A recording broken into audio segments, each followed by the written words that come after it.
Output of a legislature is its key function. And one of the speakers some time ago told us that what we had in this document was the headline of priorities. Indeed.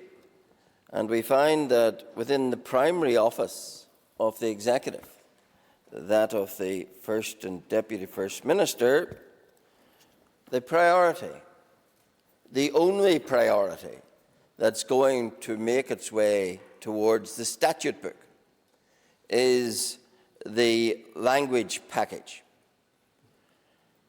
Now, whether you call it a trilogy of acts or a trinity of acts, unholy or otherwise, there's no mistaking the fact that the centrepiece of this legislation is the Irish language legislation.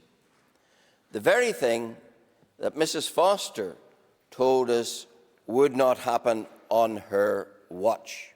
The very thing which was rejected in February 2018. And yet here it is as the centrepiece of this package. Yes, the package might be wrapped in a few tartan bows and a few items of that nature, but the core and the heart and the fundamental is the Irish language legislation. And you only have to compare the two proposed bills between Ulster Scots and the Irish language to discover which really matters. Because the Irish Language Commissioner, of course, is a commissioner with bite, an enforcer whose main function will be to protect and enhance the use of Irish by all public authorities in the provision of their services. The poor old Ulster, well, he's not even called the Ulster Scots Commissioner. The Further Commissioner is the grandest title he gets. The poor old Further Commissioner, he gets, he can produce and distribute publicity material. Wow. He can increase awareness and visibility of Ulster Scots services which are provided. No enhancement, no adding to, just taking the static of what's there and increase awareness of it. Whereas the enforcer in the Irish language, he has all those additional powers.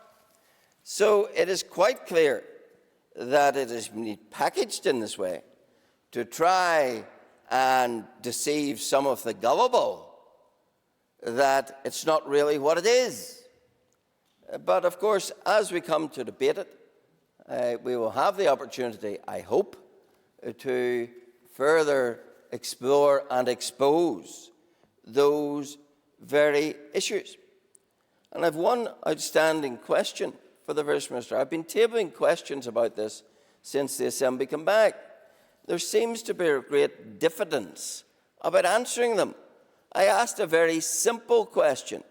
Will there be a public consultation on this trilogy of legislation? Didn't get an answer, so I tabled it again, more precisely. That was on I tabled it as a priority question, due to be answered 10 days ago, still not answered. So I want to ask the First Minister today, will there be a public consultation on this trilogy or trinity of legislation? Or are the public just taken for granted? Do their views not matter? And is this going to be steamrolled because this was the price of getting back into this House? Because this was the price of getting back into the First Minister's limo? Is that the truth of it? Is that the truth of it? That seems to be, and of course I've already raised the question today, of the cost and the squander. And it is squander. There's not a single person in this House who doesn't adequately speak English, yet we're going to, in another mechanism, spend hundreds of thousands, probably, Member draws remarks to a close, on interpretation and translation that no one needs. Thank you. I call Jerry Carroll.